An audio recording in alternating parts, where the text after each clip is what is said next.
Good morning. Hopefully I'm live. I think I am. There I am. Do not disturb. And then I'm going to go get screenshots of the morning briefing.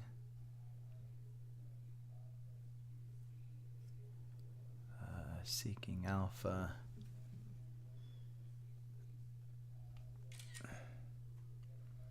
Let's get this.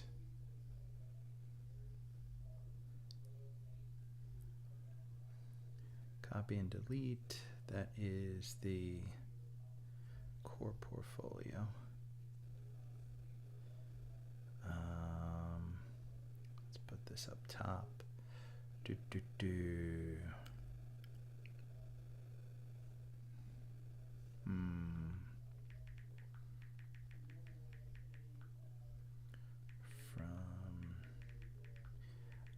From Alpha, and then we're gonna go and get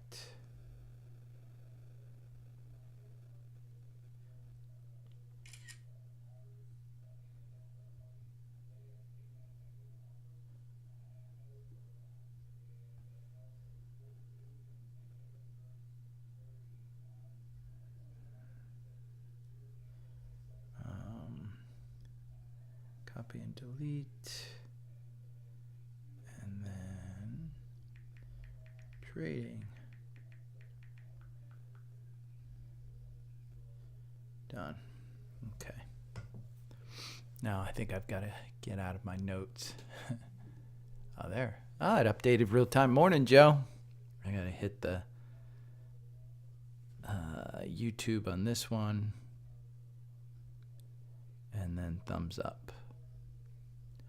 Boom, boom, boom, boom, boom, boom. Good morning to everybody. I think I'm, let me get this out of here. I don't need that anymore.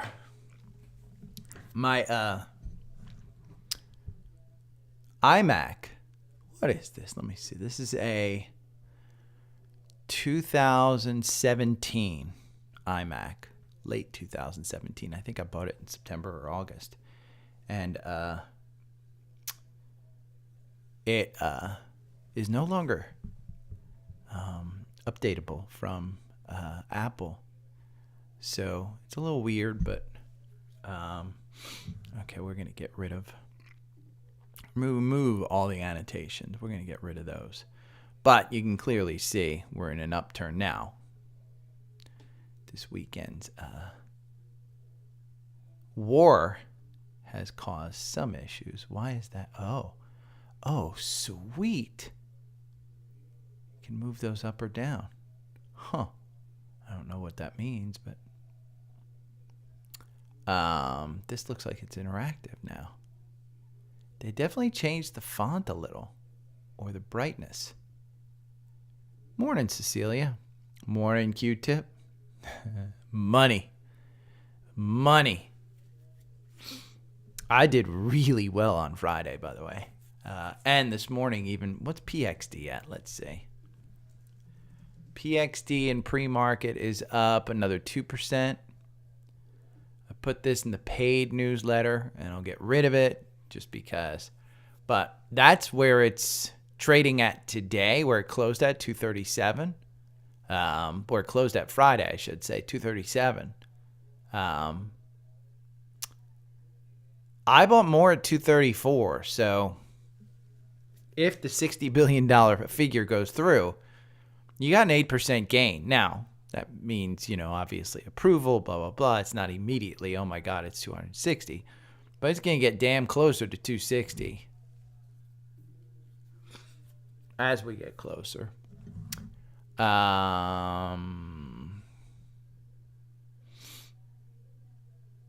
PXD is in the core portfolio. Banks are getting killed. Devon, popping. Glad I didn't sell Devon and think that it's going to go down more. It still doesn't have confirmation. Still doesn't have a cross up, but Google, I think we're okay. I don't know why. Huh. This must be Safari. They changed some stuff in TrendSpider, so this has to be Safari. Let's go to Market Scanner. And let's scan. Gonna go to Brokerage Holdings.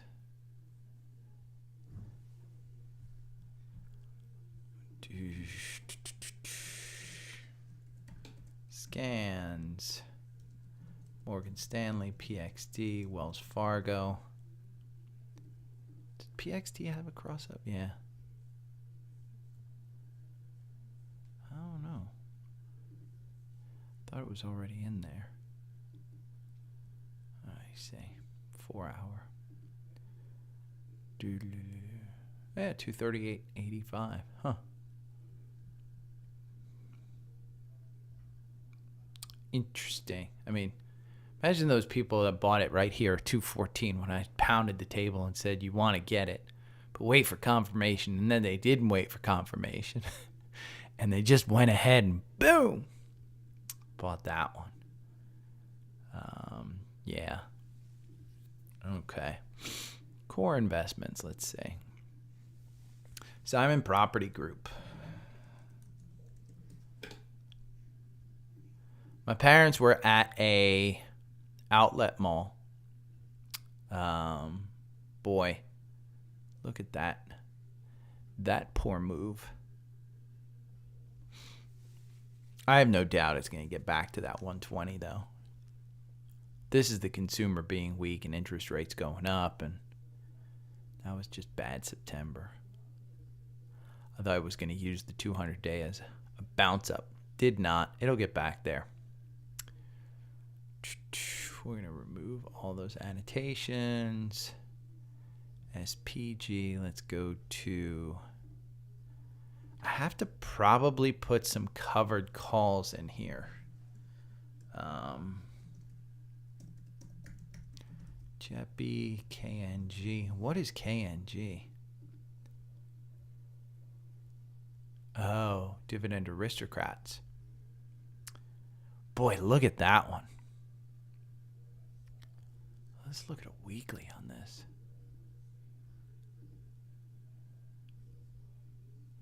Huh. This one's kind of interesting. I mean, it's new, so it's not, new in that April. Let's see. KNG ETF.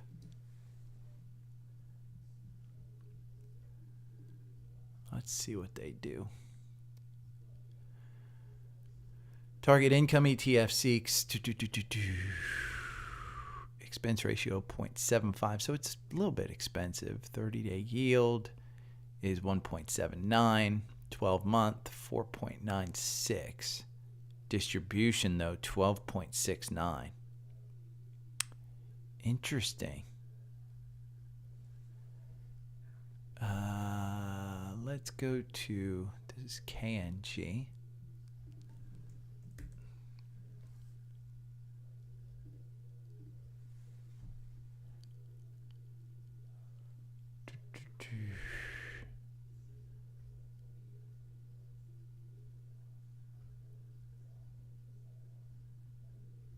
Come on, Seeking Alpha. There we go. Momentum, dividends, risk. Hold and sell. Wall Street analysts don't have anything. Let's do charting real quick. And then let's consider total return. Update, and we'll do VOO.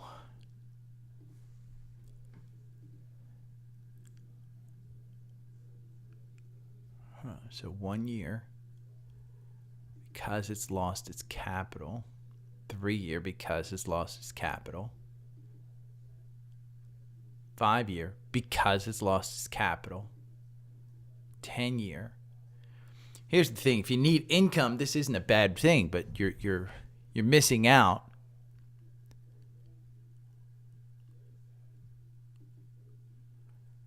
I mean, 5 year, because it started in 2008. When did it start? Let's see.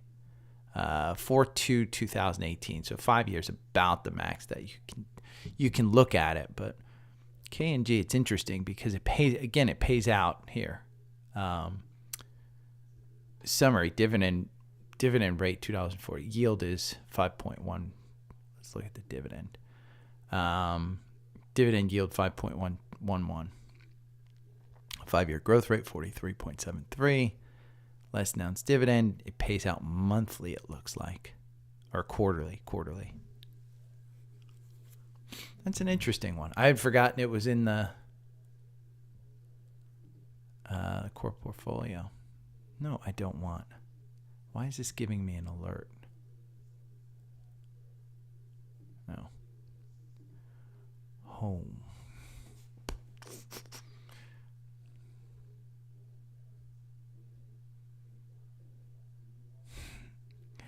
I laugh at, there's so many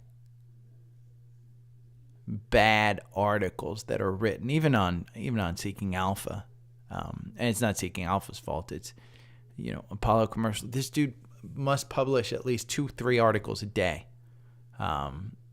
Jet be pain on the horizon.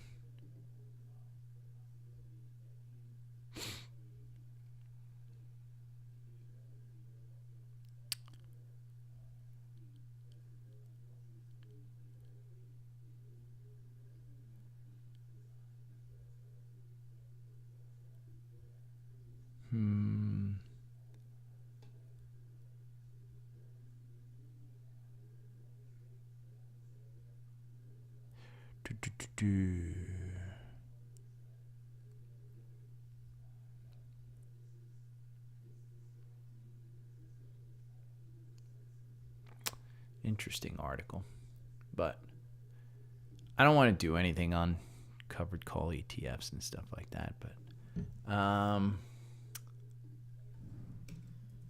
covered call and income ETFs. That's what I probably should call that group. RYLD, Devo, DJIA. And let's go to, my ADD, man, I can get triggered into Albemarle PXD.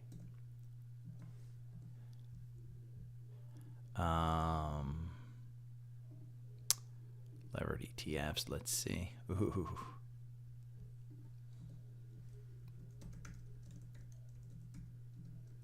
SVIXY, UMDD, UDOW, URTY, FAS. Let's look at SVIXY. Man, SVIXY, because so you're pulling back to the 200-day and boom. I mean, the VIX is, let's see. Let's go to the VIX. S&P VIX index is at 1908. Does this track the VIX? Yeah. So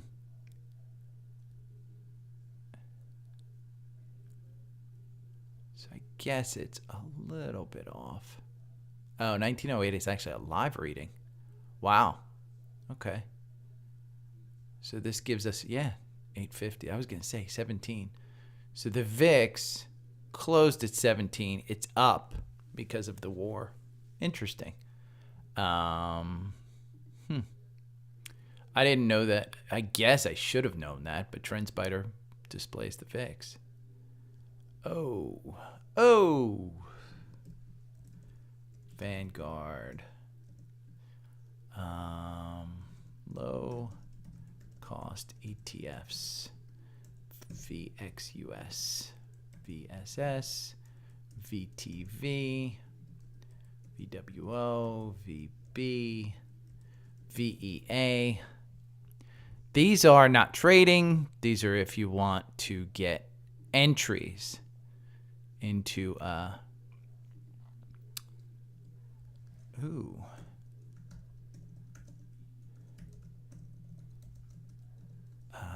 XLF. XLU finally got a cross up. Hoofa. And it's close to confirmation, 57.23. Here's a good example of trying to find something in TrendSpider. So the cross up happened, you know, the MACD, you obviously want to look at some indicators, and if you're not using my algorithm, but you want to look at some indicators. The indicator MACD, which is moving average convergence divergence, crosses up on a 4-hour. And it looks like we've got confirmation, although it looks like we've lost that confirmation. It's right on the verge. 5704 is where it's trading in pre-market. That is where the 9-day is. If we go back and we look at a weekly, you'll see this is as weak as it's been in utilities. And the reason is because the bond rates are so high. Now, today you do have the bond market is closed. If we go back to a monthly, you're probably just above the 200-day. Well, you're sitting pretty high off of it. I mean, that's a nice upward trend that just has, let's do the channel. So we'll go back here. 2002, the lows of the stock market during the 2002. And we got to hit 3. So we hit 3. And then we got to hit 3 on the top. We hit 3 at least there. Yeah. We hit at least 3 there. 1, 2. Yeah. Maybe a little bit lower. But say that's the channel. So now we go and we look at, okay, if we buy this, say at 5704, because that's what 5728, which is where it closed. And we're looking at maybe getting to this trend line, 54% gain. Now, who knows how many years or, you know, if there's further breakdown or what. Morning, Scott. But this is a good example of, hey, it's a beaten down sector. You can see it in the weekly. If we go back to the weekly, let's see if that thing transfers over. No, it doesn't. Let me see. I think I can.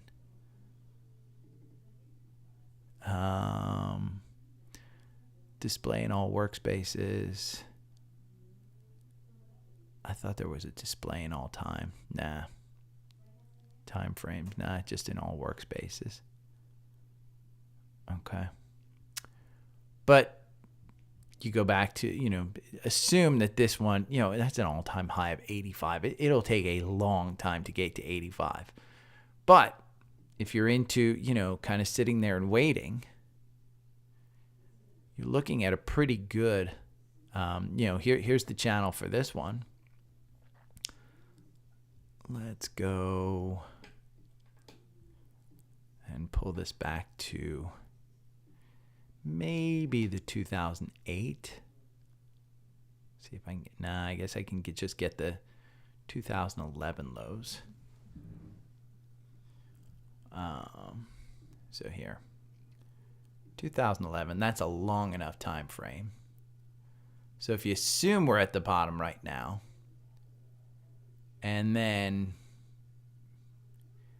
right there, I think, I mean, even that, let's take a look. Let's move the arrow.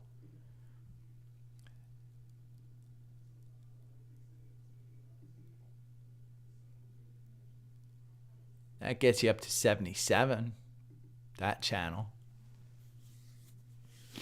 And that's not a crazy, I mean, that was where you were trading in September of last year when we were heading towards a recession. So, you know what? I won't remove these because I'm going to look at that one.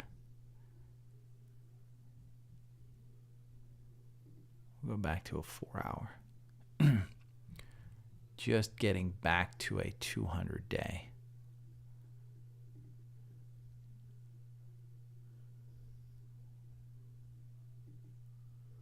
moved me to 12% gain.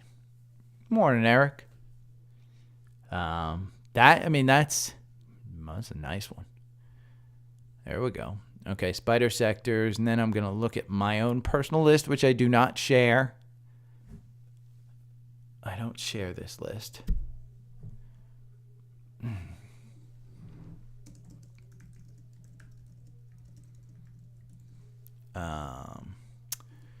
JEPI, which we went over.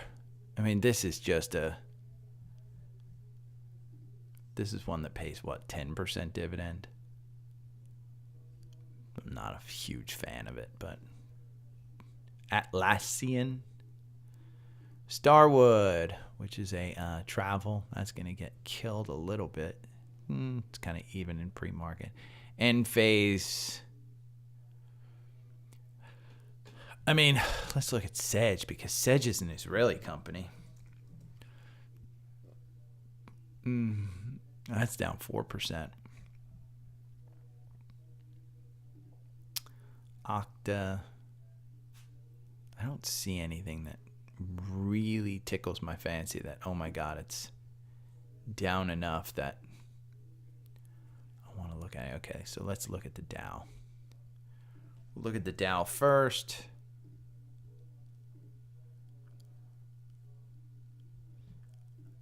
Honeywell,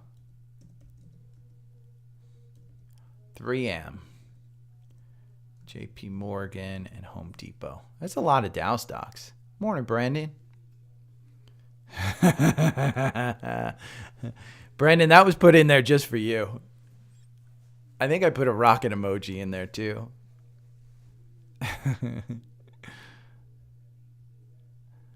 My girlfriend's gotten me into emojis. Home Depot. I mean, is Home Depot down enough to think that,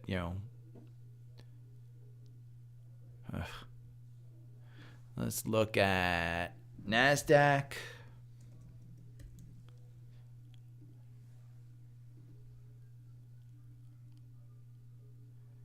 Whoa. I am not going to put all these in.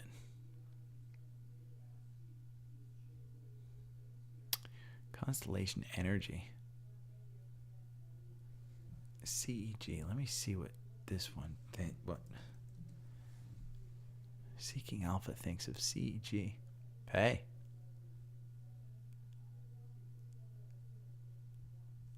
Look at that stock chart over 5 years. This was a group that I actually had this as my gas provider. Constellation.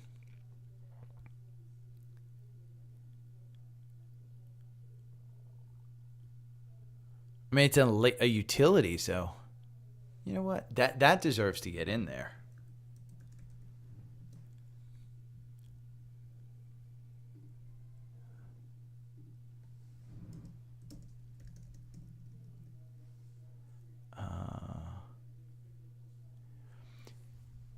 There's Hustle Hacker. There's the war in Israel. There's the war in Russia. I mean, you got wars popping up all over the place. You got China throwing more ships at Taiwan, potentially moving in. Boyle's. I told you guys, Boyle was gonna be a huge one when it was at 56. 3 days ago? Here, October 4th. So just this time last week at 55. Pre-markets is 71.54. But Hustle Hacker, I mean, the wars, where are you going to invest in a war? If you look at last year, here, I'll show you. We'll go to SPY, and we'll go to a monthly. What was it? February 2022. Right here. Here's February 2022. SPY opened up at 450. It closed at 436. That was the start of the Ukrainian war. So, is it crazy to think that we could pull back to 350 on SPY with another war in the world? So, the point of the title is, where can you go to invest What were the stocks that during this downturn either held the same, provided a good dividend, provided you safety if we are going down that far. So I think Israel's war is a little more concerning in the fact that, energy, while this was going down, remember what was going up? Energy. So, if we go over here and we look at, here, I'll get out of the market scanner. Oh, no. And let me finish this up. And then I'll get into that.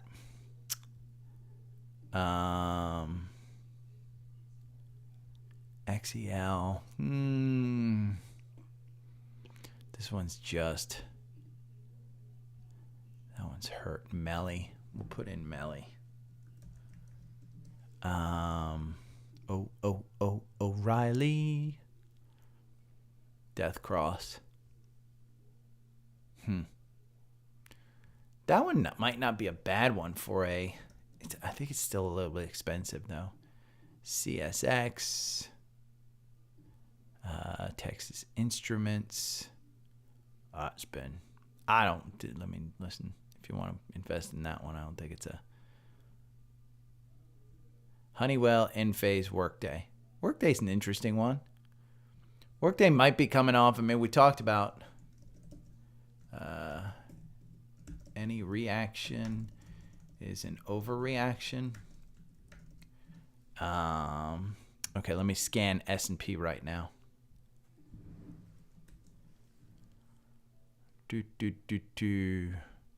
All of energy. I mean, you're with Boyle, you're heading into the winter. B, you've got wars. Honeywell, I have.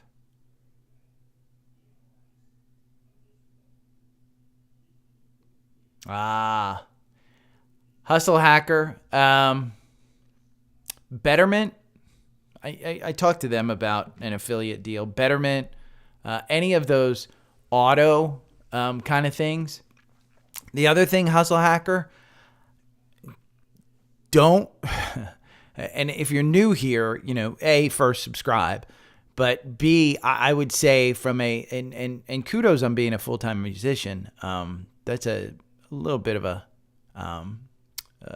fun life, but I would say, don't overlook VOO and chill. And you can Google VOO and chill.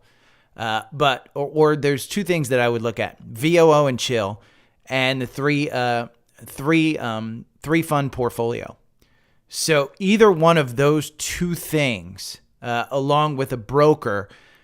I don't know any brokers. The biggest thing that you could do is, Fidelity has an auto fund, Webull. If you look down below, there's a link to Webull. Webull has a good fund, a good way to kind of just put your money into there. I would not do target date stuff.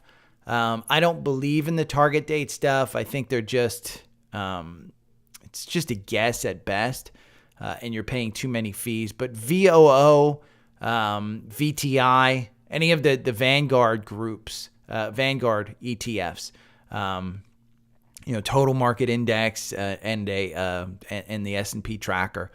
I think those two are great. Betterment is a great one. If you just Google Betterment, I think there's 3 or 4 of those auto robo investment ones. I think they're good. I think those are.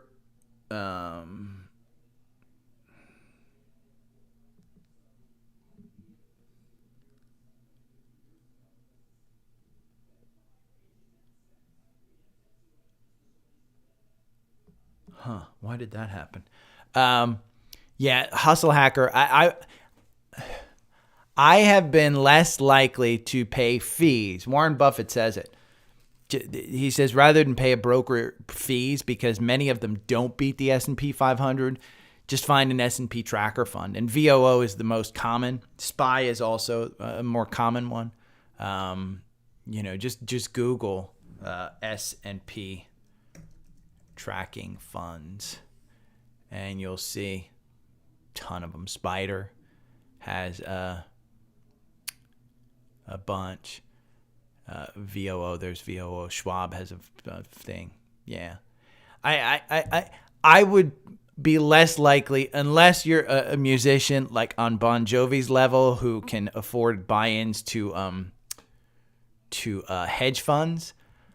I would say, maybe split it up for a couple of years. I would give maybe do a VOO and two other funds on a 3-fund portfolio. And then put some money into Betterment, and then put some money into Webull. I think Webull has a decent, it's a fairly good one. It's on autopilot for you. From what I know, I haven't used it, but I do use Webull. I love Webull's app. And I got I put $1,000 into Webull at the beginning of the year. Today that is at $23.98. So. $2,398, not $23.98, but it's $2,300. So $1,000. I've been able to get that. But let me finish this. God damn, my ADD. Wells Fargo, Morgan Stanley, LMT. I mean, God. Lockheed Martin, any of the war stocks are going to get you a ton of money now. Bank of New York is coming around. We talk about this one all the time. This one seems to just loves that MACD. Citigroup,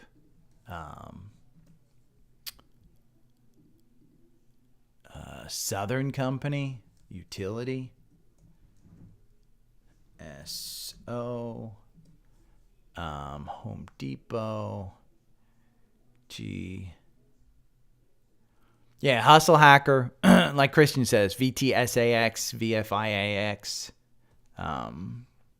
VFAX, VHYA. I mean, you can choose any of those Vanguard funds, Hustle Hacker. I would say go and look at some of the performance of some of them and just throw in there. Full-time musician's tough. I give you credit, man.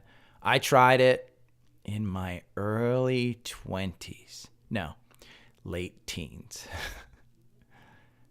It's a hard gig. But it is fun. It's a ton of fun. Okay. Let's go back to the strategy tester. And we'll run this.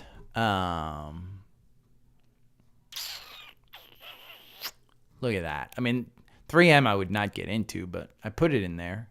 I put it into the scanner. Let's see. I've got, just so you guys are aware. Did I not? Oh, okay, we got to look at that. I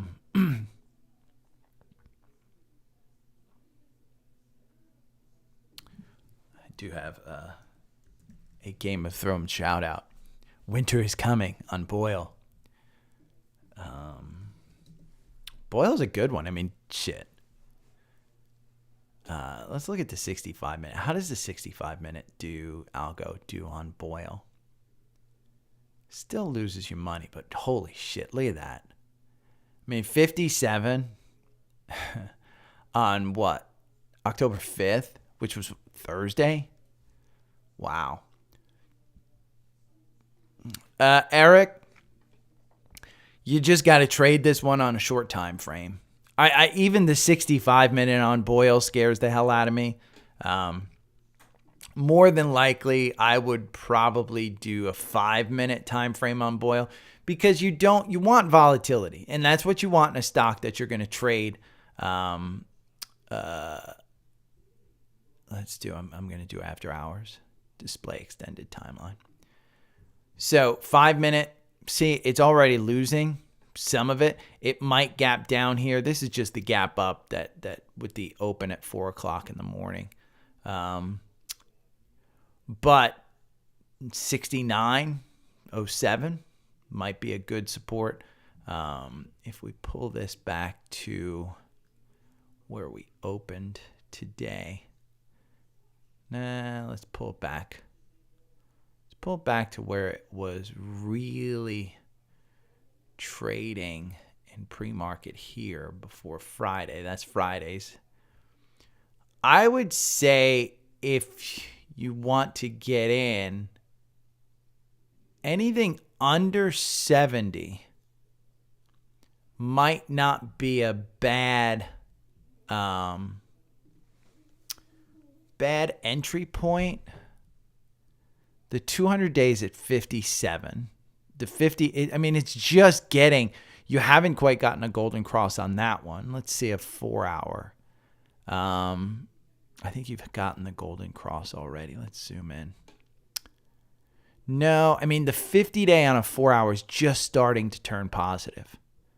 So how high could it go? Well, shit. My guess, this is a monthly. And remember, it's a decaying asset. BOIL isn't something you want to invest in at all. You want to make sure that, it's a shortened time frame. Because the way it's a decaying asset, and the way they keep the price up is they just do these reverse splits like they did here in June. One stock got you, 20 stocks got you one stock. So it's a reverse split. So it just pumps up the price so they can continue to list it. It's extremely expensive. If we go over here and we look at BOIL, let's see what the expenses. Do they say BOIL and natural gas, the best way to profit, sell? That was on Thursday. Douche. Yeah, this guy on September 29th. Buy it. I'd listen to him. Strong sell, a deeply flawed ETF for investors. This is probably right. BOIL is kind of just gambling, hold and sell, quant. It's not something that you want to. Expenses in F. Yeah, expense ratio 1.24%. Think about it. VOO, which is an investment tool, expenses 0.03, and you're paying 1 point something, 1.9 on BOIL. Was it 1.3? 1.24. So, yeah. It's a live price, 68. I would say anything under 70, I think you're okay. I've said it before, and I've said it in weeks past. I think 70 was my my look at. I said 70 was, or 60 maybe 60 was it. But back here I said, hey, it's under 70, buy it. It's going to get back to over 70. I would guess that the high, and the absolute high that we would touch, is 74 right here. So I don't know that, hey, if that's the high, then you look at KOLD, which is the inverse, and buy this at 46. Wait till it goes up to 50. This one, RSI is at 25. Look at the how low that MACD is. If you want one to play the inverse, they kind of go back and forth. But you're heading into winter. Again, it's gambling. Which side of the table do you want to go on?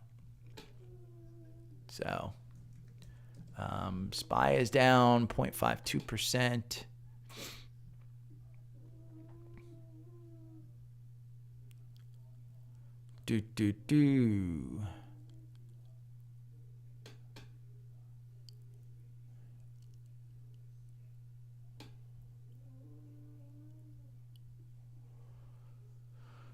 My dog's snoring in the background. Okay, hit the thumbs up button. I am going to remove all of these annotations. Yes. Boom, boom, boom, boom. Can you hear my dog? Does my dog make sound? Can you hear it in the background? I don't know. She's awesome. I love my little puppy. Boeing.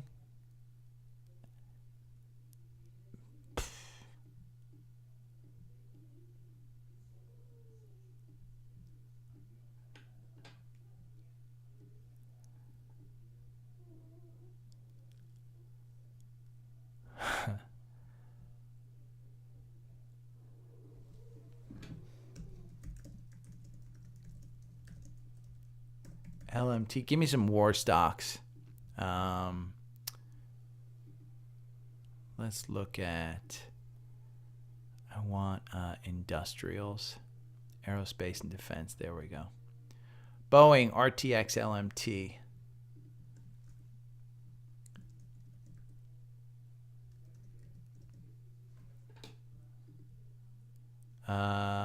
General Dynamics is good.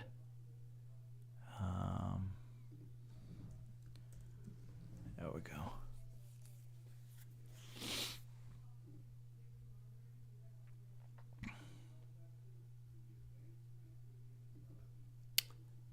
Let's look at, we'll go look up Boeing.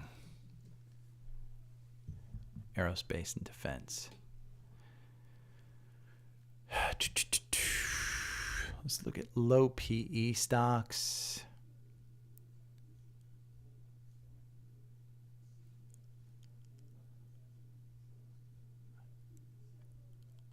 I should give this one. Let me just do it by market cap.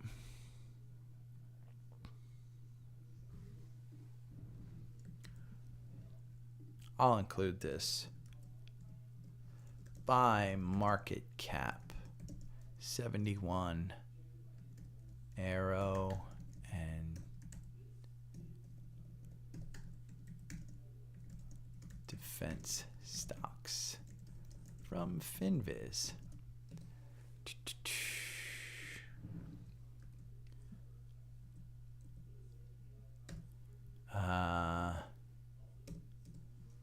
Don't forget Palantir.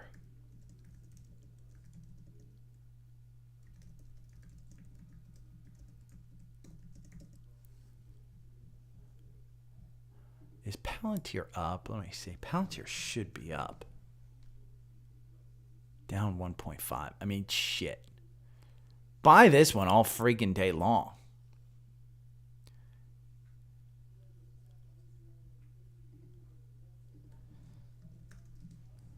The war now going on.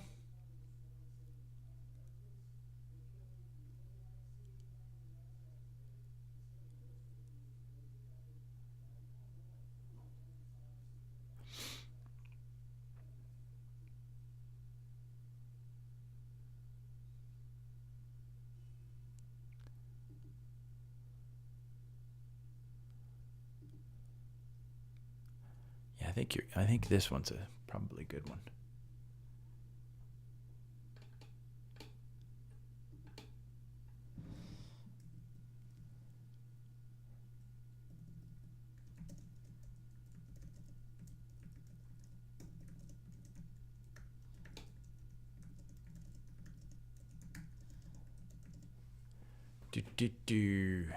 Okay. A moment of silence at the stock market. Let me move you over to a black screen so I can get into my email because I want to do show. I do want to show.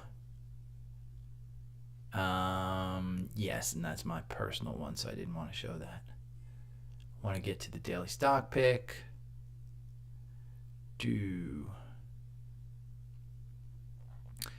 I think I may have trashed these.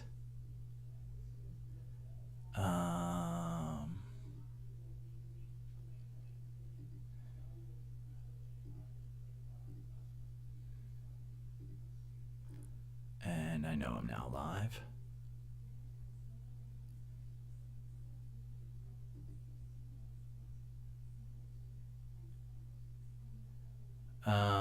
That's the trading one. That's the trading one as well. I guess core portfolio. There we go. Did I not? Where is it? It must be in trash. Let's take these out.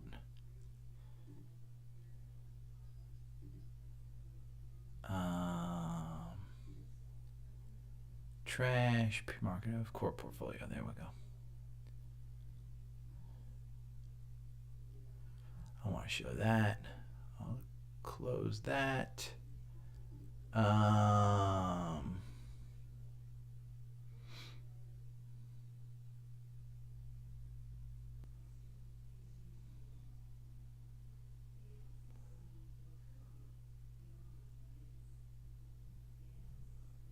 Okay. We're going to open that. That's a good one.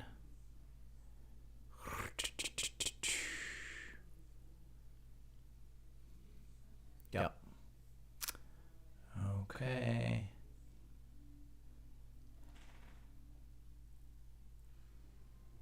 I'm going to open this up. This is a great YouTube channel, by the way.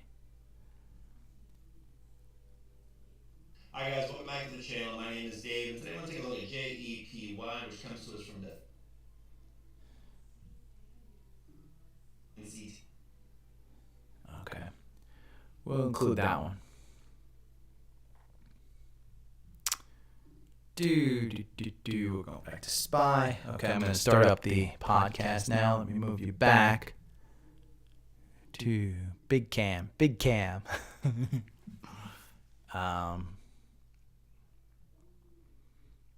Okay, we'll start out with this one. Why not? We'll start out with the Big Cam.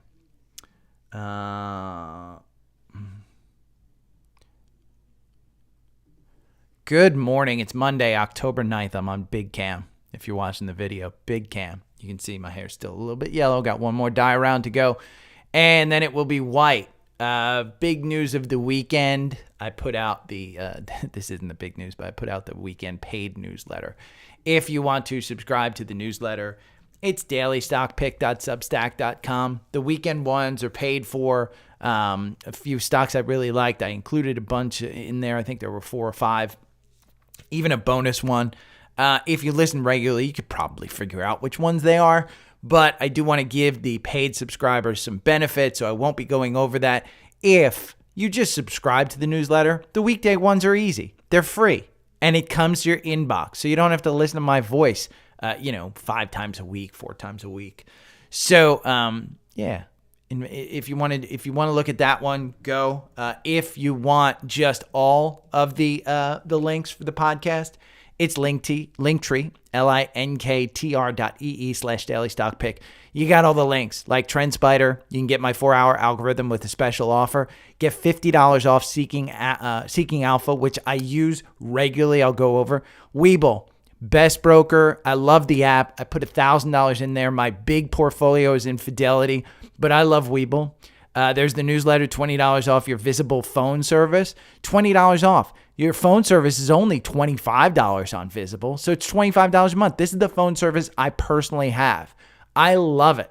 It's $25 unlimited plan. Check out our plans right here, and you can see $25 for unlimited talk and text, unlimited mobile hotspot, spam protection. I barely get any spam. So if you want mobile phone service, and of course, if you want a Tesla, just sign up right there. So the big news of the weekend is the Israeli war. Hearts, prayers go out to everybody over there. It was a terroristic attack. No matter which side of the aisle you are on, whether 2-state or 1-state, whatever, you can read up on the history of this conflict. But whichever side you're on, I hate war. I hate war. There are a ton of war stocks that you can invest in. LMT, Lockheed, Boeing, BA, RTX, General Dynamics, GD. If you want a list, I will include this in the newsletter. If you want a list of aerospace and defense stocks, just go over to finviz.com, and you go to their screener. Here's what I did. I'll show you the exact thing that I did just on YouTube right now. You go and you look up something like Boeing. Now, if you want to see the full, by the way, before I do that, if you want to see the full list of aerospace, just click on the heat map over here. And you know what? Go to industrials, aerospace, and defense right there. There's a list of which ones are in the S&P 500. Boeing, RTX, Lockheed Martin, LMT, NOC, General Dynamics, GD. And you get that full list. Look up one of them. So you go to Boeing. And I continue to say this. Boeing, in my mind, at this level is a buy.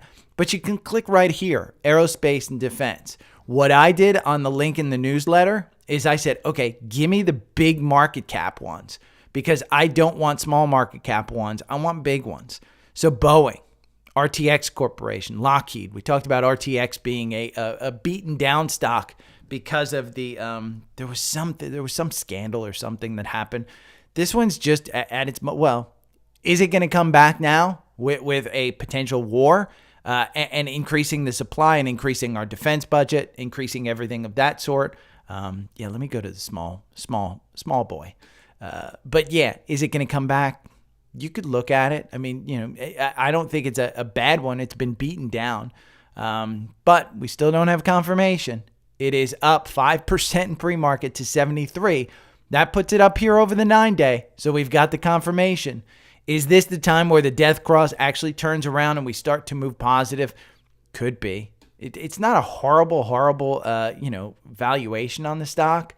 If we look at it, the average price target is 90. It's at 69. Take that with a grain of salt because the most recent ones are all downgrades. And $81, $71, $79, $75. And you're not seeing a huge buy anywhere. So, you're seeing that Gregory Hayes, he optioned to exercise 5 million shares. He sold some of that at about 99. He exercised them at 83. So, fine. If you want to invest in war stocks, invest in those stocks. You can find them on Finviz. Don't forget one of the ones I love to trade, Palantir. Palantir is software that has helped Ukraine identify targets and identify strategic decisions in their war with Ukraine. So Palantir is one that I absolutely think has some war integration here. It is down 1.75%. It is not considered a war stock. It's considered a software stock. So I think they have some opportunity here. And the big one with Palantir is the helping the UK with their Medicare system, their medicine for all system. So, Palantir, I continue to say that's a $20 stock by the end of the year. I think this one's good. Palantir, if we go over here and we look at Palantir and Finviz, and I'm using Finviz because everybody has Finviz because it's free. It's up 158% this year to date. Income, they're losing $48 million. Be in this stock when they announce that they are making money. Just be in this stock when they announce that they are making money. Their forward PE is 62, so it is very, very expensive. Price to sales is 17. Target price, 14.43. You can see there's not a lot of love on the street for this one. All through the last year, it's been downgraded, reiterated, initiated, the whole thing. We have a bunch of sales. Just sales. No buys, just sales. So I personally love to trade this one. If it gets to 20, I'm absolutely selling. I'm not holding on to this one. I think I'm in at about 13 something, maybe 14 something, but it's at 16. So don't forget about that one. And I'll include the link for all of the Finviz stuff. Oh, let's go over to Seeking Alpha to look at Palantir. What does the quant system in Seeking Alpha, and I've been using this, by the way. I like their quant system. Their quant system says hold. Wall Street says hold. Seeking analysts, Seeking Alpha analysts say buy. And Palantir's implications of the $28 billion mega Cisco Splunk deal. Palantir's in there. $250 million deals are positive, but not for near-term profits. Palantir hold. Palantir, time to get out. That was on September 22nd. Let's see where it was on September 22nd. September 22nd, you were at 1451. Time to get out. Boy, you're at 1653. Market just opened up. It's now turning positive. Not the market, but Palantir. Palantir is now turning positive on the market. One that might not see a pop, and I did say this in the paid newsletter, but be aware of this one. I am going to take this annotation out, because it's already old, because it's Monday. That was on the weekend. But 417 was clearly the bottom. You're running along this 200-day. It's at 447. It's down 2%. NVIDIA canceled their AI summit that was scheduled for this week. It was October 15th and 16th, I think, somewhere in that neighborhood. It is canceled. They not going to do it virtually. They're just canceling it. So be aware that this one, yeah. I mean, the pop that I was expecting this one may not come about. One that trades in line with this that I do love, and I've said this many times, is SMCI. This one is down at 281, down 2%. I think you can buy it. It's kind of lost its confirmation right there. And when we talk about confirmation, remember we're talking about the 9-day EMA right here. In 9 days, this one's up 16% in 9 days. It's kind of turning over a little bit. I think it provides you a buying opportunity to get in for the long term. I don't see the death cross happening in this one. I see this one continuing on its way up. Their earnings are coming out October 31st. So while the AI summit was canceled, expect some announcements. Don't expect them to just put off what they were going to announce. They're going to announce it at some point in time. They may be finding a new venue. They might be doing it virtually. Who knows? I would suggest that one is probably a buy. I will be adding to my position. It's already kind of turning around. And like I said last night to my friends last night, hey, the war probably is going to take a hit, on the market. Oil prices will go up, and we'll talk a little bit about energy. But I do think that the market comes back from it. I just seem to think that the market comes back from it. Talking about energy, Boyle. In pre-market, this one got up over 70. We talked about this one being a $70 stock. It's down at 68.76. In the short term, you don't have confirmation on a 5-minute chart. We looked at this one on a 65-minute chart. It's very high. Right now, the RSI is at 75. It's overbought. We're heading into winter. Don't underestimate how much Boyle could run if for some reason Europe signals, hey, our supplies, they're not as high as we thought they were. Or China says, ooh, we need more natural gas. Or Russia turns off Nord Stream. Russia may get pissed at NATO. And you know what? We're going to turn down Nord Stream. Remember, Nord Stream 2 was vandalized. It was blown up. So, the CIA probably had something to do with that, but I'm not going to get, tracked by the U.S. government. They already know too much about me. Core portfolio. This is Seeking Alpha. And I love Seeking Alpha. By the way, I've done a ton with Seeking Alpha over the weekend. I really, really like this service. Pre-market portfolio digest, PXD up 10.45% as of the top gainers on Friday. Snowflake up 6%. Eli Lilly up 4%. The top losers, Costco down 2%. Walmart down 1%. And Exxon down 1.67%. Exxon was down just because they said they're going to buy PXD.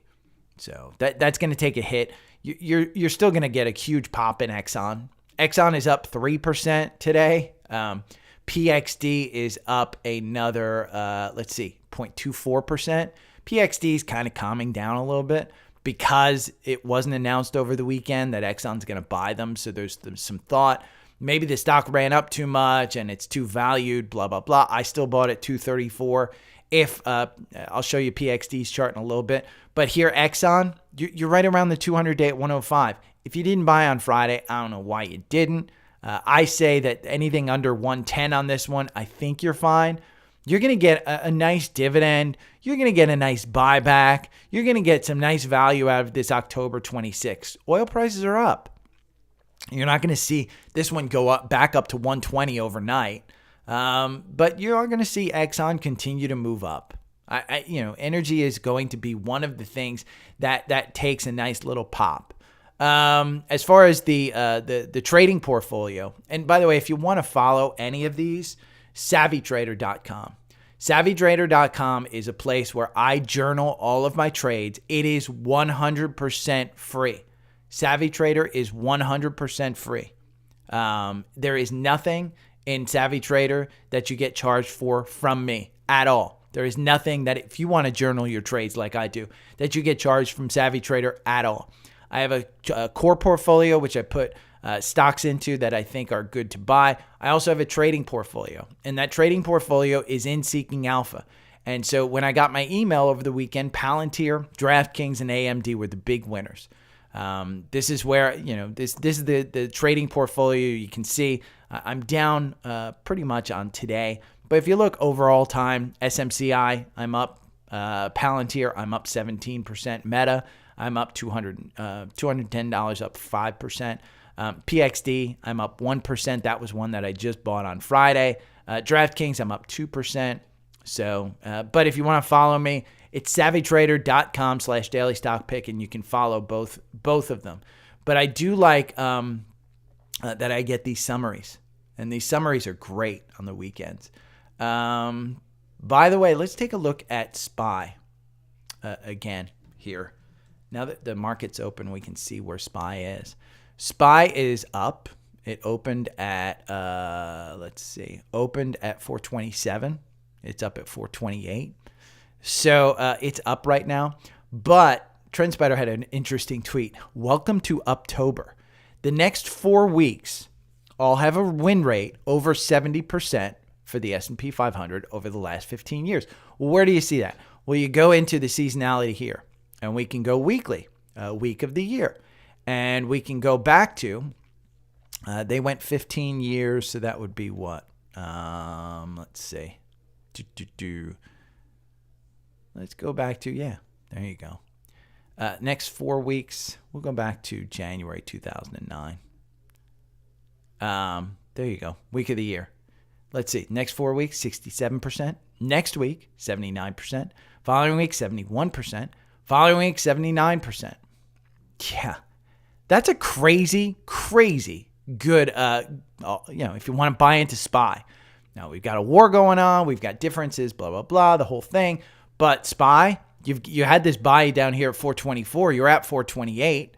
So you've made a little bit of money off the algorithm. This buy it here at 425, you're still making money, even if you didn't get out on that one. Your MACD is low. Your MACD is low. At some point, it should come up. Doesn't mean that Catalyst won't start sending this one down.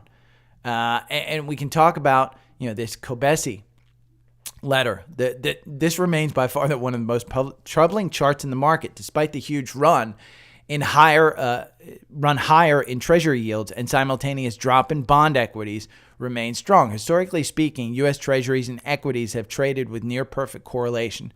Now the gap between U.S. treasuries has become massive. Either equity valuations need to fall or bond prices need to rise. This isn't the bond yield.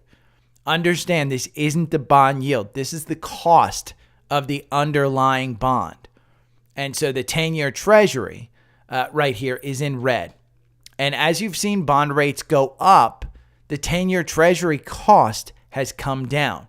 The reason bond yields have gone up is because there's a fear that the U.S. over 10 years may not be able to pay and may get a Moody's downgrade.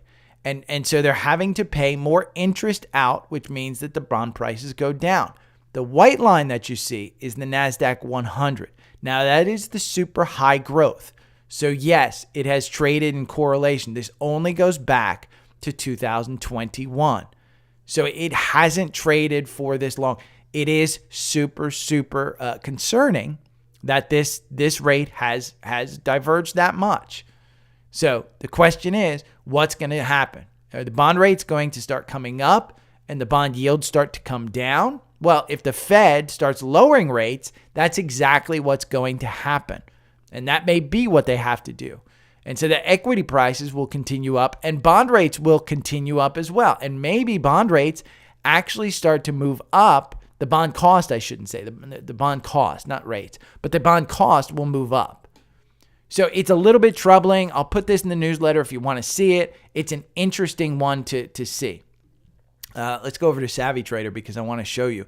If we go to the history here, you can see I bought PXD on Friday and I bought at 234.64. It is not crazy.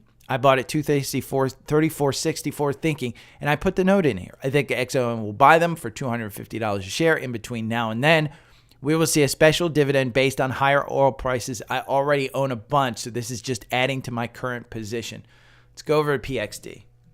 So one of the things that you have to know about PXD is that when they announce their earnings, they typically announce special dividends. And what those special dividends are dividends that are assigned based on the oil income that they made that quarter.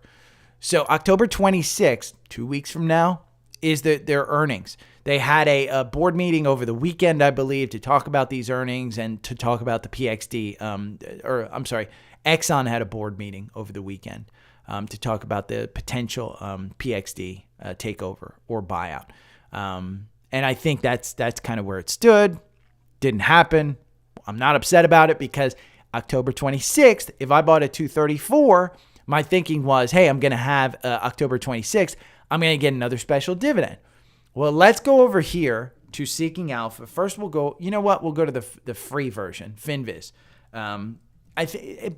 You can look up PXD and Seeking Alpha for free anyway. You don't need an account in PXD. You just get some extra stuff with the paid account, and I'll show you some of that extra stuff. But you can see the dividend here is 5%. It was 10% because you get special dividends, and that's where we're going to go into Seeking Alpha and look at it. But you can see Upgrade, JP Morgan, 264 is the price target. The average price target is 249. Take that with a grain of salt because it has, over the past year, it's been 220, 210, 238, and 264 is the most recent. So what do we see we see two buys November of last year at 247 and 254. Tiny buys, Director, 50,000, but those are the only two insider buys that we saw.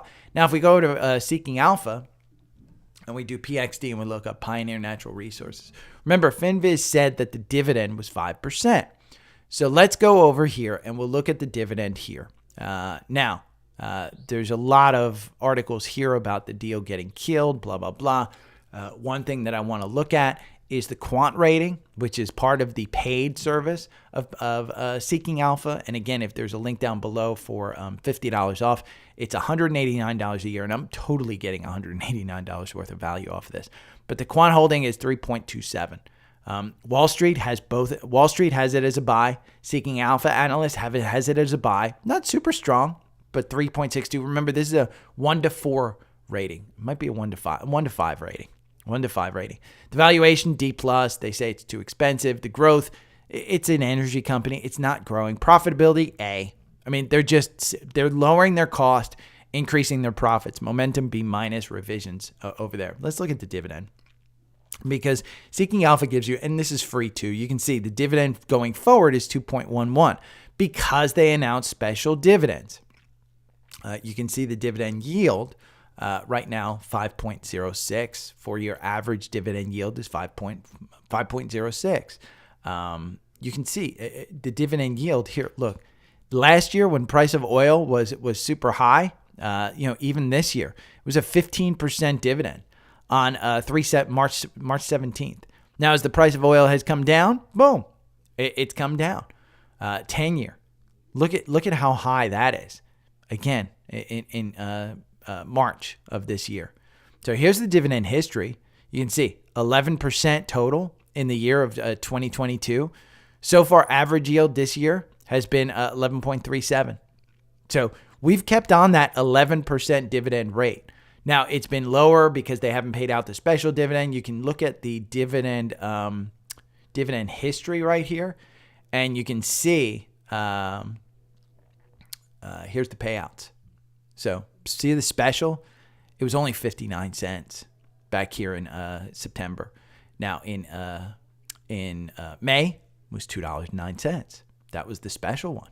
Now, in March, it was $4.48. And in November, it was on 11/29, it was $4.61. So you can look at this one. I mean, this is $1.25. You're going to see this one come back up, probably to the $2 to $3 range, I would say. And we're going to get a special dividend. So, or you're going to get this one bought, one or the other. That was the reasons I bought it. So for those of you wanting to know my system and my thought process, that's it. Simple as that. Simple as that.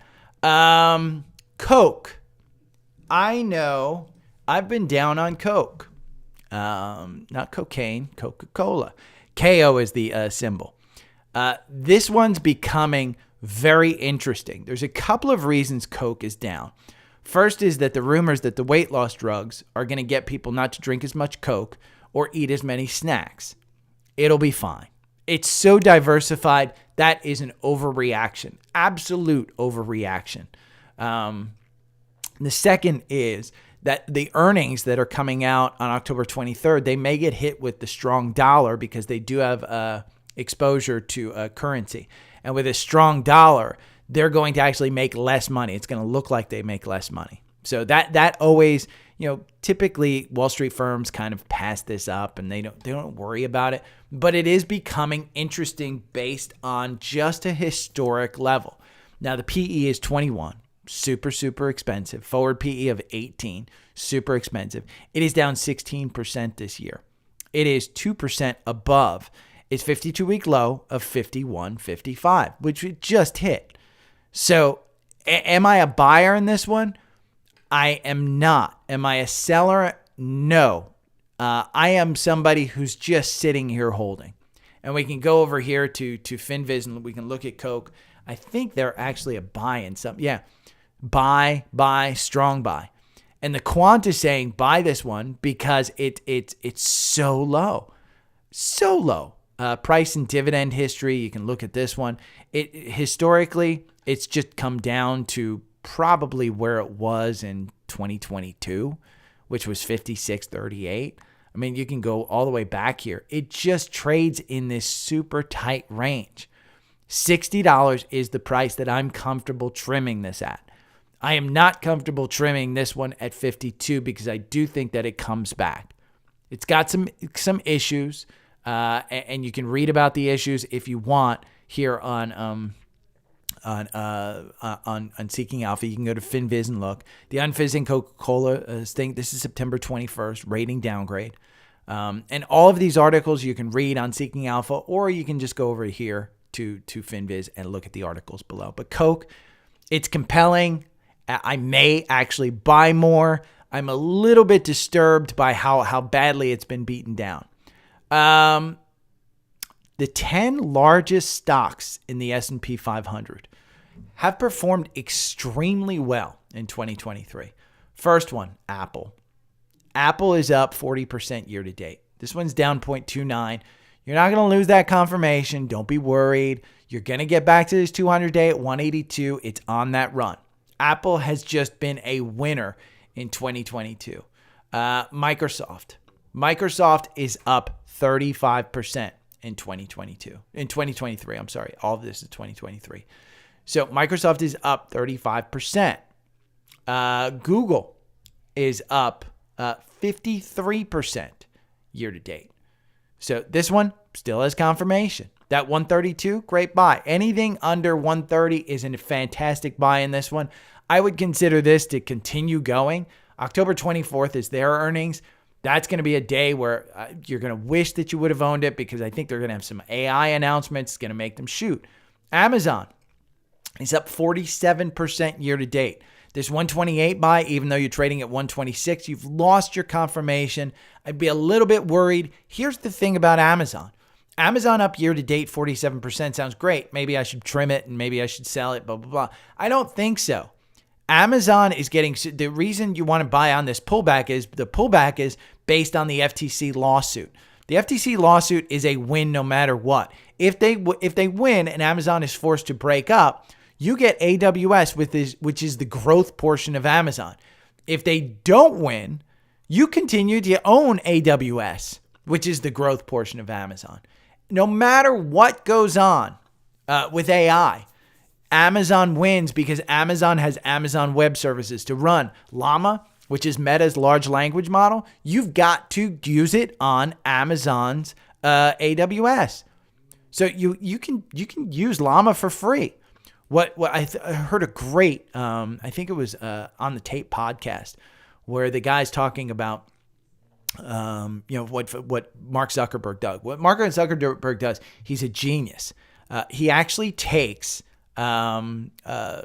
companies that are working, like Snapchat.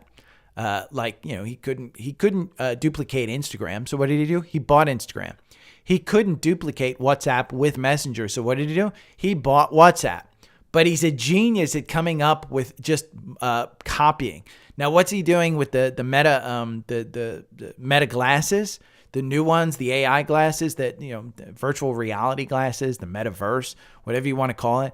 He's trying to get into the ecosystem before Apple does, because once Apple gets into that and their Vision Pro is launched in January, it's game over for Meta. If he has not secured enough people to buy these $400 hardware glasses and to get into things, then he loses out on that. And even if he loses out on that, that's 10 years down the road. That's revenue that's 10 years down the road. They continue to spend on it today, but it's just a small portion. So I'm not worried about it. NVIDIA is up 217%. This one's going to continue to go because they are the leader in AI right now. Tesla, if that Dojo project becomes and vision for full self-driving becomes a reality, this is a game changer for this stock. It is up 138% this year. NVIDIA, by the way, up 217%. We talked about Meta. Meta is up 149%. You know what's up 12%, by the way? I was shocked at this one. BRK.B. This is Berkshire. And you're back down at the 200-day. It's gone through this slide.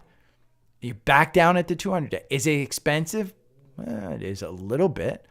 But historically, you're back under the 9-day. You're under the 21. What has happened when it hits the 21-day? Kind of has always come back. So you're still in this upward channel for long term. You do have this gap down here at 212. I don't think you're getting down there. I don't think you're coming down there. The lowest I would say that you come is 328. And this is just a buy and hold stock. So Berkshire, Lilly is up and Visa is up. Now let's talk about Webull. Webull, I got an alert on my phone this morning. Get 12 free stocks. Click that link down below. And if you put in $3, you'll get up to 12 free shares. So I put $1,000 in. I get a bunch of free shares. So far, I'm at $2,400.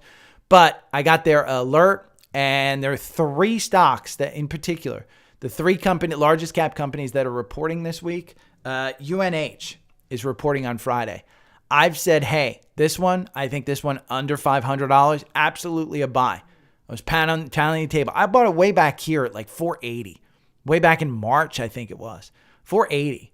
I haven't added to it. I added a little bit around here, around when it got down to 481, I think. Wasn't much. My initial buy was my largest buy, but I'm sitting there, 4 figures? Yeah, maybe 5 figures in that one. UNH, this one has just taken off, and you're heading into earnings that are coming out on Friday. So the estimation is $6.31. You can see $6.14, $6.26. Previous was $5.79 is what Webull says. So that $6.14 may just be unadjusted. JP Morgan is coming out on Friday as well. And this one has the start of the banks, Wells Fargo. I'm not a big JP Morgan fan because I do think that they helped Epstein. This is the issue with JP Morgan. It's just the best bank in the business, and it's the best run. But they knew exactly what Jeffrey Morgan was doing. So I'm just ethically, it's kind of like buying war stocks. Am I going to do it? Probably not. Now, Pepsi. This is kind of similar to Coke.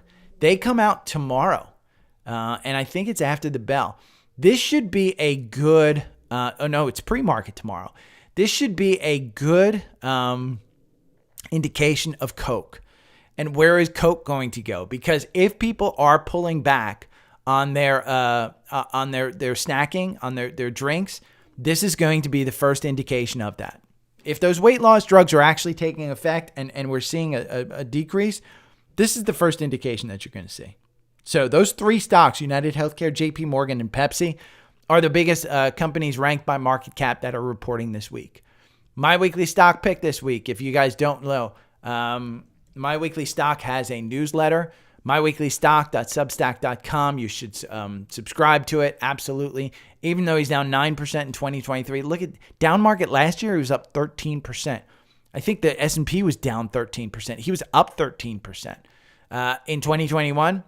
All this is, by the way, his entire system is picking a Dow stock, one of 30 stocks, buying on Monday and selling on Friday. And it's momentum indicators. But this week, his pick is Google. GOOG. I recommend buying GOOG because GOOG is what Google buys when they buy back stock. The only difference is GOOGL has voting rights. But Larry and Sergey own 95%, 99% of the voting rights.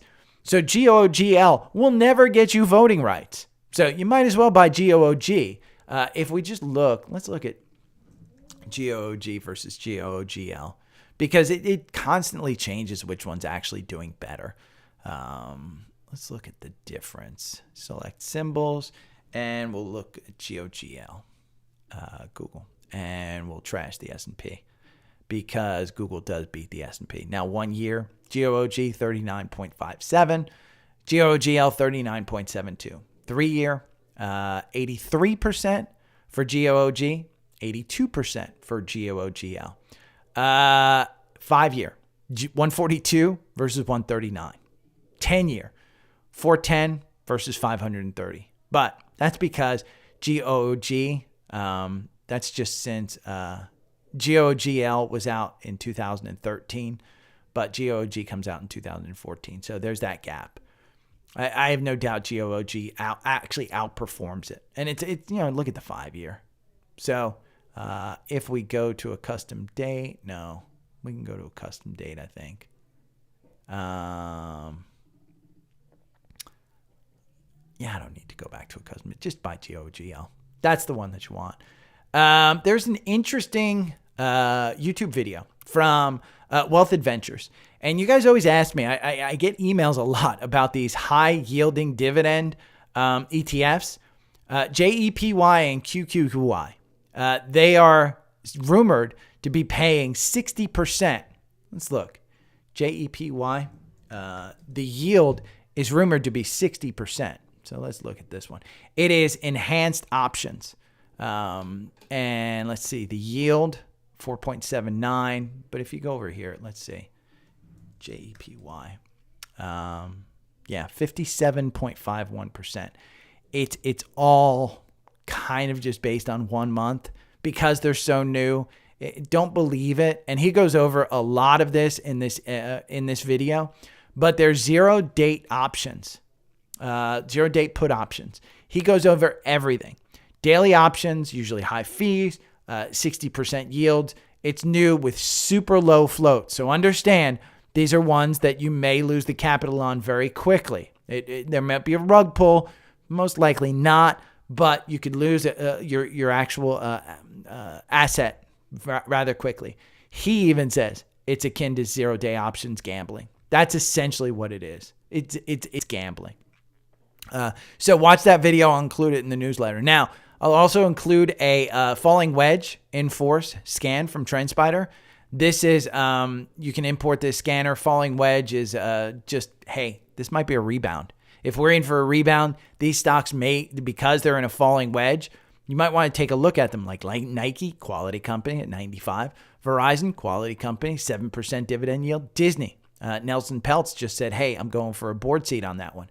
Disney is one. WBD, that's Warner Brothers Streaming, and Newmont Corporation. Albemarle, which actually came with a cross-up today. We'll go over that one. PayPal, which you guys know, I think it's an $80 stock at some point in time. So I'll include this one so you can literally, all you do is log in and import. If you have TrendSpider, if you've taken advantage of it, log in and import, and then you subscribe. This is the same way that you get my algorithm and stuff like that if you actually subscribe to TrendSpider. So it's super easy. You subscribe to Falling Wedge in Force. So I can look at it now. Let's see. Let's look at Falling Wedge. Oh, come on, search. Falling Wedge in Force by TrendSpider. It looks at the S&P, and it currently looks at the S&P and says, okay, where are the falling wedges? And it'll pull up the S&P 500, and we can look at these. And it scans through that.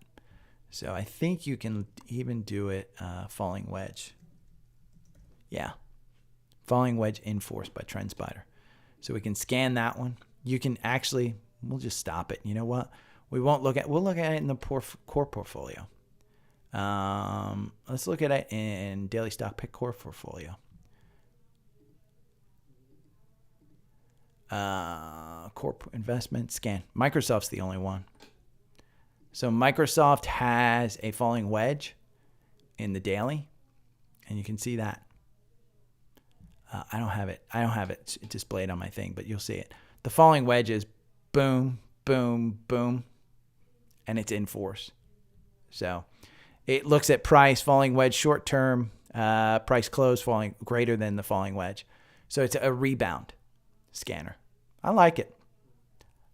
Yes, we're going to continue. And if we look at Microsoft, is Microsoft a buy? I think it is a buy in the algorithm, in my algorithm.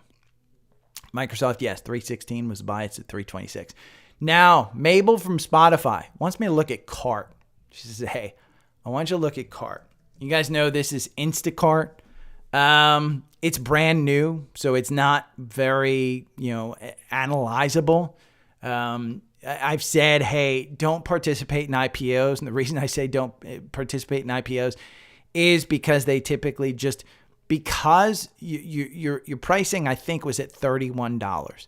But the pricing to actually, to the public wound up being around 42. So you could have traded it for a nice little pop on day one. Since then, it's never gotten back there. In fact, it's broken below its $30 price target. And I announced, hey, Fidelity invited me to get in early on this one. I would have gotten it back at $30. I declined it because I'm locked in for 90 days, I believe. It was either 90 or 120 days where I can't sell it. If I do sell it, I'm not able to participate in Fidelity's IPO anymore. They won't invite me early. So I kind of hold it, and I'm like, okay, let me pick a company where I'm sure it's going to hold up. Instacart. Here's my thoughts on Instacart. I'm not a guy who would get my groceries delivered by somebody.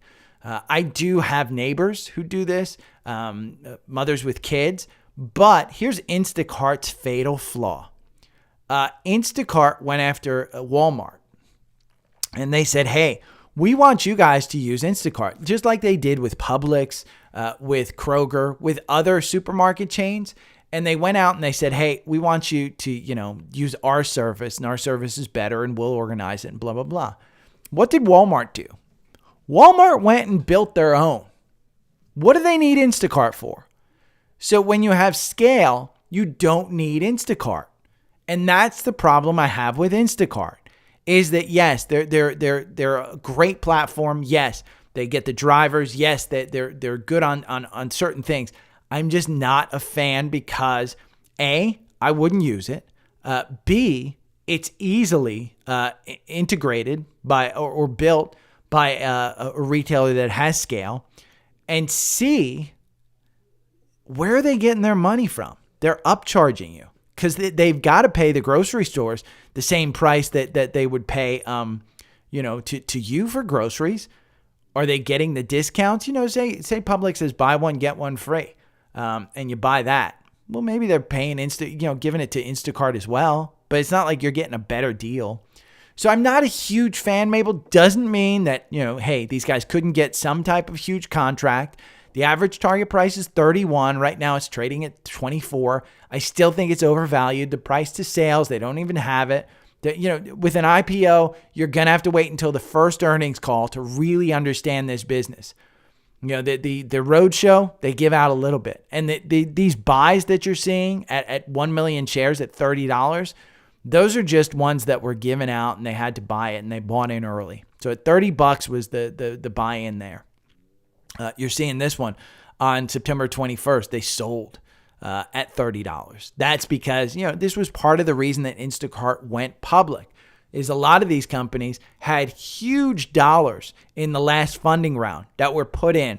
And I think it was a valuation of $75 a share equivalent, $80 a share. So in order to get their money out, they had to go IPO because you can't take a loss on as a private company, as a private angel investor. You can't take a loss on something that's not public. So they wanted it to become public because then they can write off the loss. So that's the only reason Instacart went public, was because of that. So I'm a little bit concerned that people would get into this one thinking that it's going to pop back up. It ain't going to pop back up. You got a long time until this one actually makes a business out of it. Let's talk about some scans. Morgan Stanley. Morgan Stanley is one that I personally own. Their earnings are coming up later in November, I think. Let me see. Yeah, it's probably November. It's out there, but they're not reporting this week. There's no real catalyst on this one. But if you get good earnings from the financials, you'll see this one pop. It's kind of turning over. It's down 1.46. You got a negative 208. There's nothing exciting about this one. PXD, on the other hand, this one, you're up 1% today. You're at 239. I think 240 is probably your top. I may trim at some point some of my long-term stuff on this. Not before I get that earnings. Not before I get some type of let me get the 4 hour. Some type of there we go. And earnings are October 26th. There we go. But it's positive. I mean, you've got all the momentum that you need. Now, you do have this gap down here between 215 and 220, and that was the day that the potential the buyout was announced on Friday. PXD. Wells Fargo, same as Morgan Stanley. This one has been beaten down. I said $40 was the buy on this one. I bought a bunch under 40. I've ridden it all the way back down. You're seeing this one back in July at $45.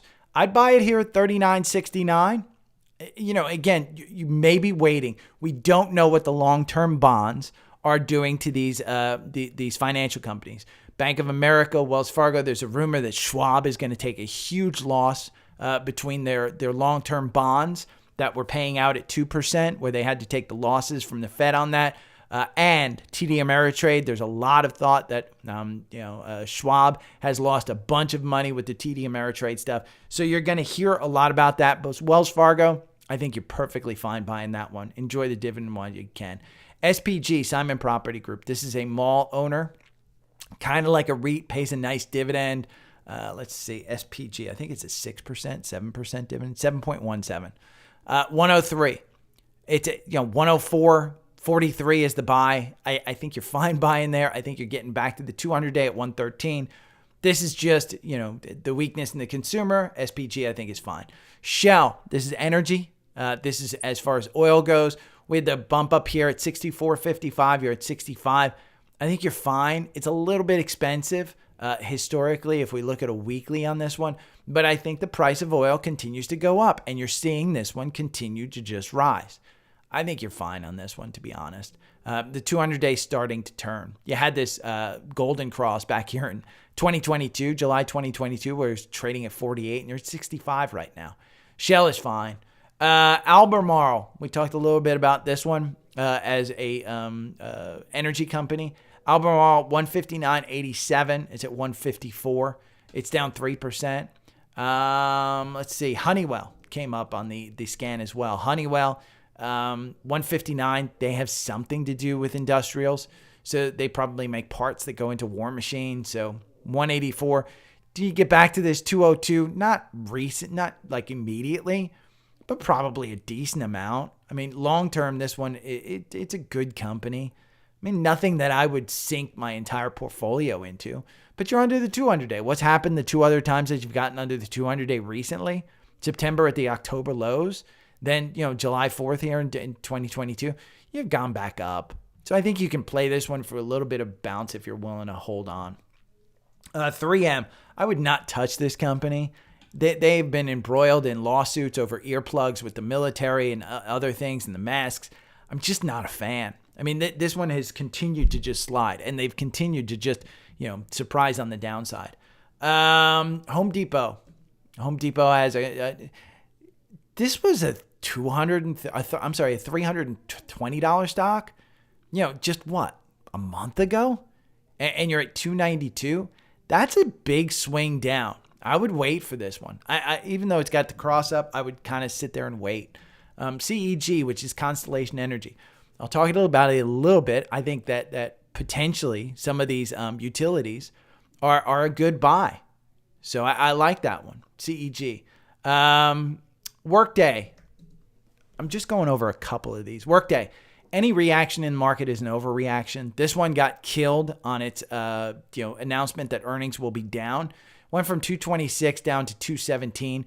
You're starting to see it come back. It's at 213. You do have confirmation. I like it to come back to this 226 level. It's not a big gainer. This is a solid company. I think that it's overdone what was announced about it.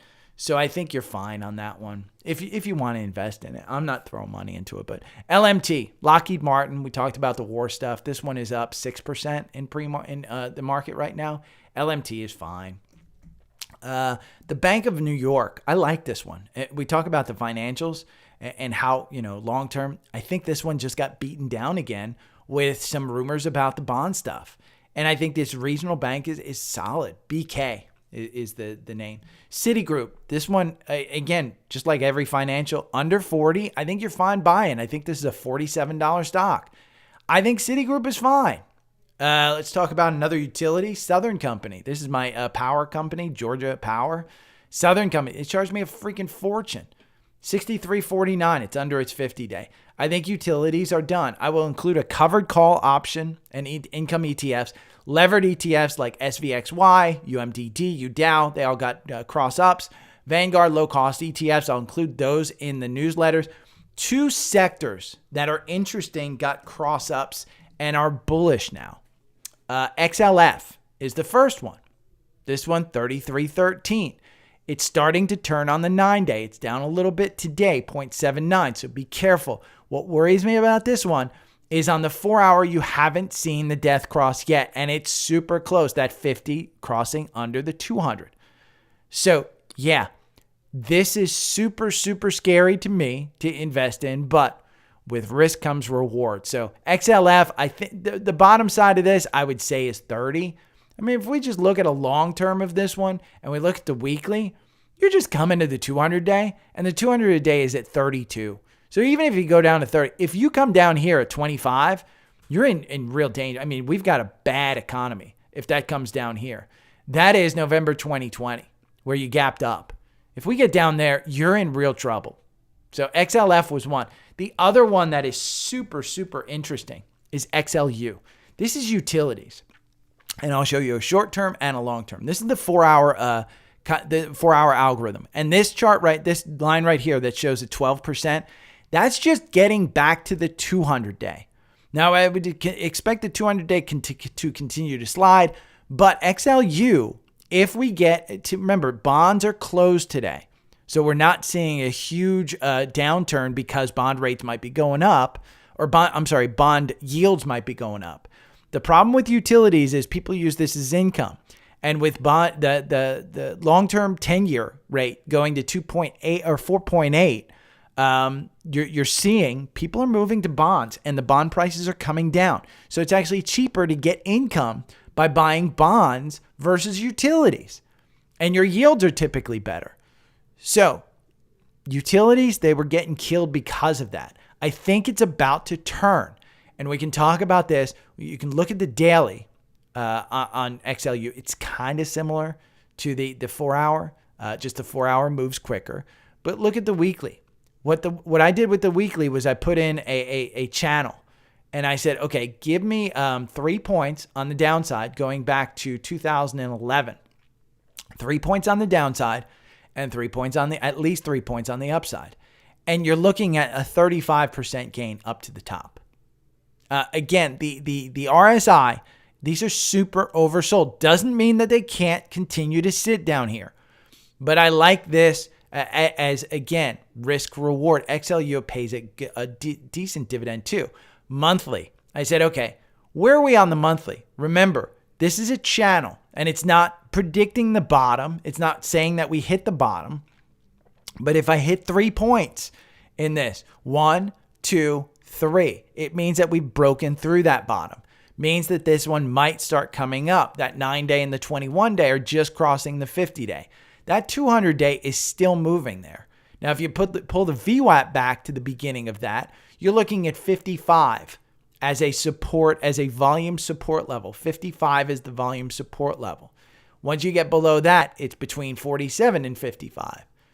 So I do think that this could be a pretty good opportunity to invest in something that could be. But again, if something in this economy breaks and the Fed doesn't start reversing interest rates, this could be a bad sign, and we could be going down further.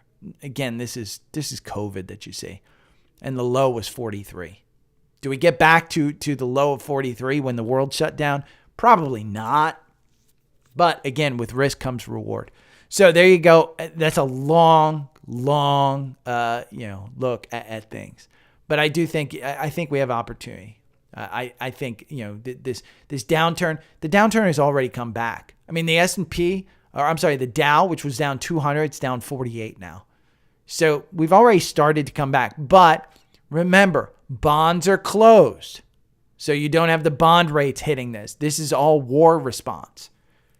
So if you want the newsletter and get all of the charts, dailystockpick.substack.com. If I mentioned anything, the TrendSpider, you want my algorithm, you can get it right there with a special offer from TrendSpider. Seeking Alpha, $50 off. This TrendSpider offer, let's see, I think it's $480 for the year. Let's go to pricing, product, plans, and pricing. You need the elite level, this middle one, $468. Skip the trial, get it for $468. An additional 40% off. So $468. I'm telling you, if you use my algorithm, if you use other stuff within TrendSpider, $468 is nothing. Seeking Alpha, you can get $50 off. That is $189 with the $50 off. Webull. I can't talk well enough about Webull. I love those daily alerts that I get on the app. Substack, there's the newsletter. Visible, $20 off your first month of phone service. There's no reason for you not to be paying. If you're paying $50 a month for your phone service, what the hell's wrong with you? Visible is through Verizon. You get the Verizon network for $20 off your first month. Your first month costs you $5. If you're buying a Tesla, go here. Savvy Trader is right here. Savvy Trader is the one. If you make money, all I ask is a tip. I don't charge for any of this stuff, just a tip. And you got my Venmo, PayPal, and Cash App right there. Any of these links will lead you to something on the podcast. So have a great day. I will be back tomorrow. I will be off on Wednesday as I'm traveling. I may be off on Thursday and Friday as well. So that's why I say get the newsletter. If I am not doing a podcast, I will at least put out a newsletter for you with all of my notes. And the newsletter is free. dailystockpick.substack.com. Okay, take care. See you tomorrow. Bye-bye. Okay. Valeritas. Hey, buddy, a friend from India. I have lots of friends in India. I have, in fact, I think, no, I don't have my basic bitch photo at the Taj Mahal where you're sitting there holding the Taj Mahal. It's on my counter. Let me see. That's Machu Picchu. I do have my my chess set from the Bombay. I love India. Your country, by the way, varieties of fun. Your country is one of my favorites in the world. People are so nice.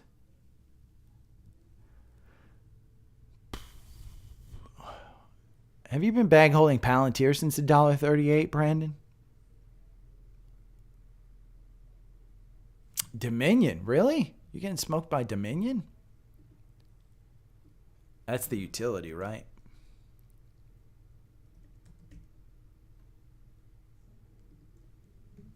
Dominion Energy. Oh, yeah, you're getting smoked. But if you want to dollar cost average it, Christian, it's looking like it's going to cross up. Let me go grab my laptop.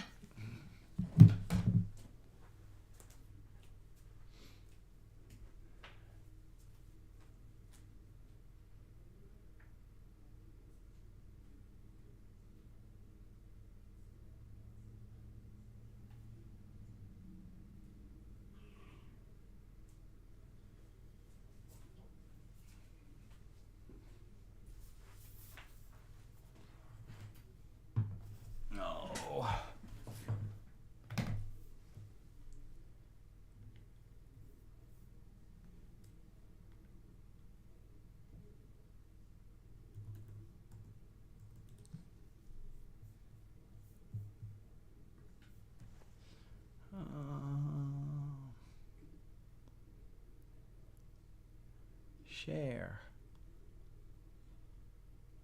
Airdrop. Oh, come on. You are kidding me, right? Let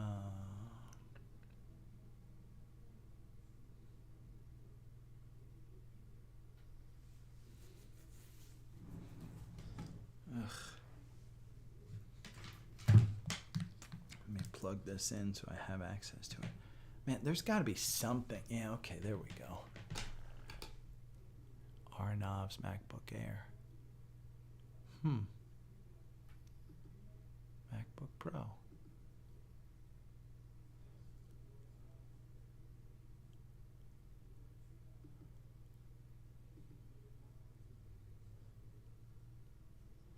Why do I have access to HUBC? Let me look at HUBC.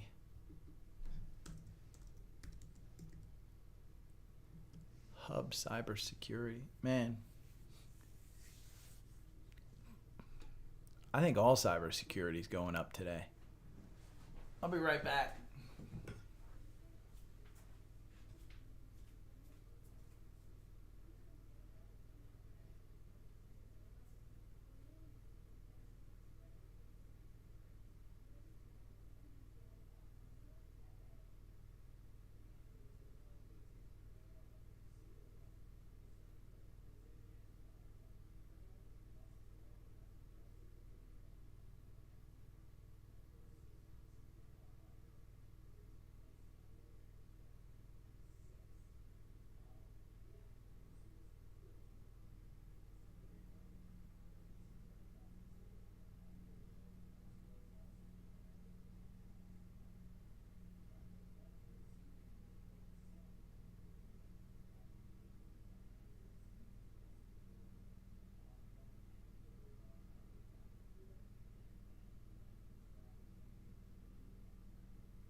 Let me see.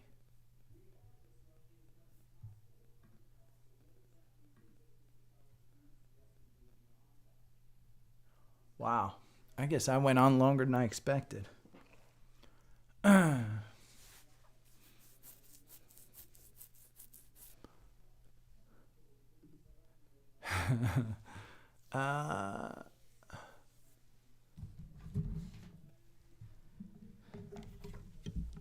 Sounds like Target, Christian.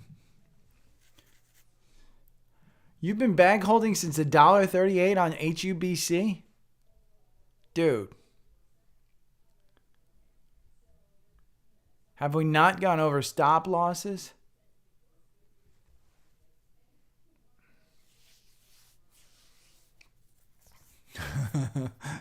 Yeah, but Christian, you don't know. Maybe they need the cash. What am I looking at? Let's see. Core portfolio, Oxy's up 3%. Pan W's up 3%.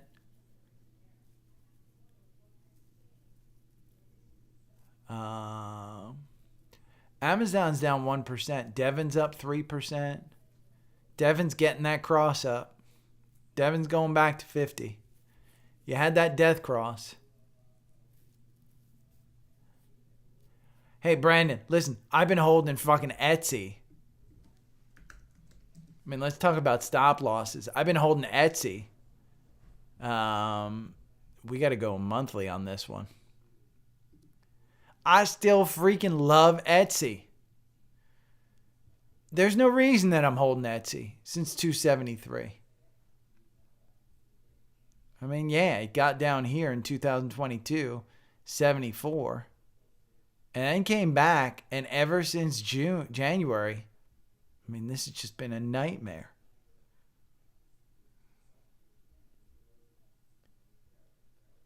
HBI. Clothing is so... Clothing, it's... I mean, it's... The problem with Hanes and with Champion clothes, by the way, suck, Q-tip. I hate it. The problem with clothing is the costs go up. They can't raise prices. It's very cyclical. Why would you buy this one? I just don't. I mean, let's look at HBI's business. They're not making money. They're down 40% this year. Their last, in 2022, everybody downgraded them. Their average price target is $4.82. They're trading at $3.78. So your upside is super small. You have nobody buying or selling it. The float is 349 million shares. So it's only got a 1.31%, $1.31 billion market cap. I don't see anything that would put me in this one. Now, American Eagle is one that I have traded in the past. I don't currently own it, but I have traded in the past. This one's rebounding for some reason.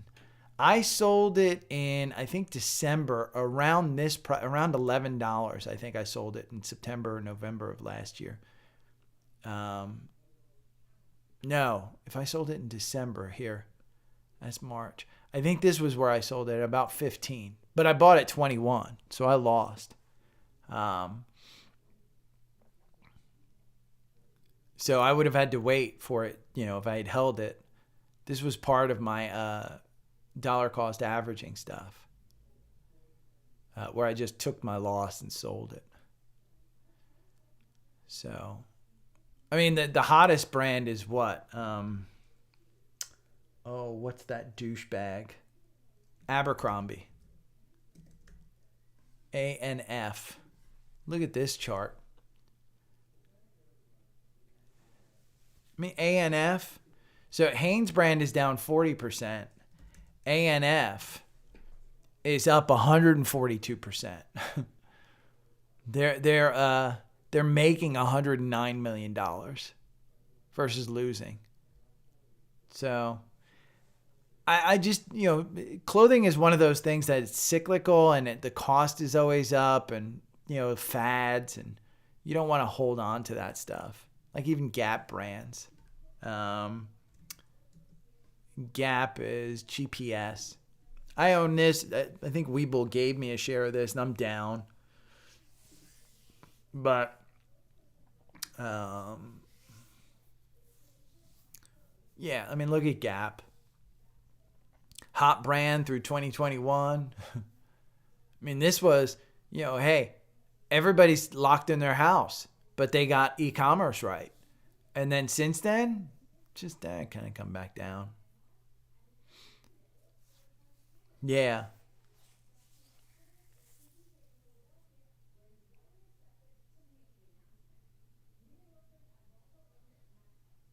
They got rid of Trade Armor? I didn't know that. I haven't started up Active Trader Pro in a while. Let me start it up on my laptop. I hate Active Trader Pro.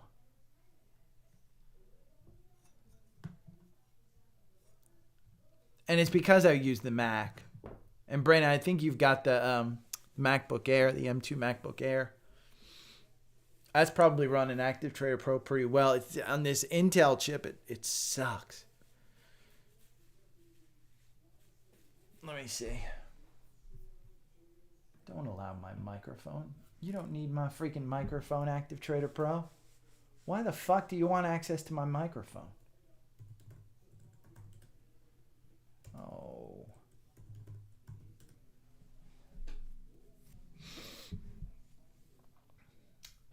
Send notification.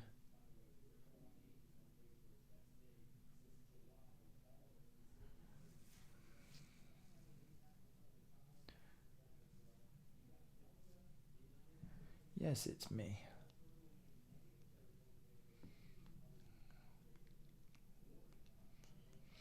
I didn't use that Trade Armor that much.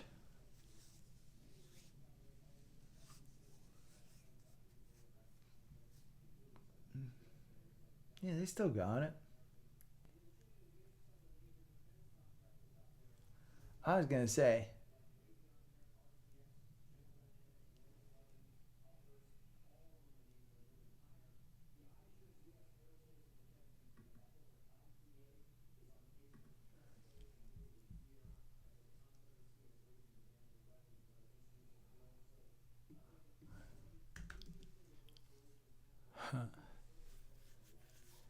This is the this is aerospace and defense. Let's put in ITA. I'll put that in the newsletter.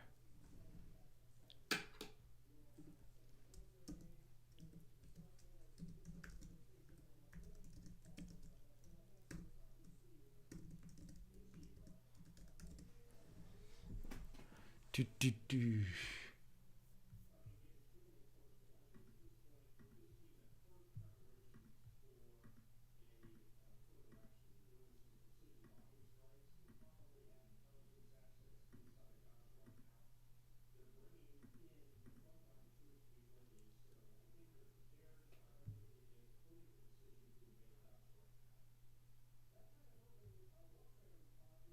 Son of a bitch, I don't see Trade Armor. Oh, I see it. Let me layouts. Let me get to a investor layout.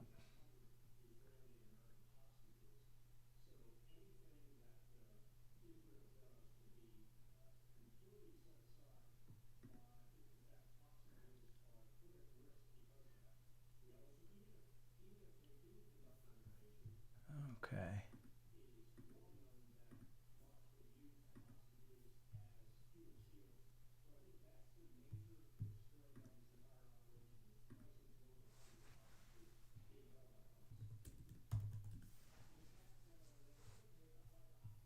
Yeah, they got Trade Armor.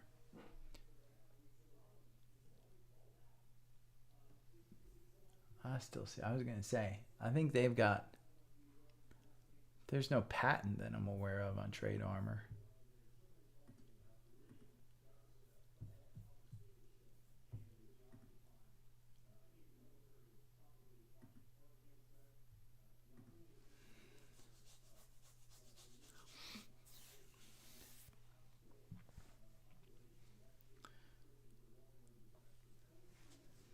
I like Active Trader Pro in dark mode, in black. Here, I'll show you. See, that's mine. I like it in black. Okay, I'm going to go work on this newsletter and stuff. I will talk to you guys tomorrow. Enjoy your day. Okay.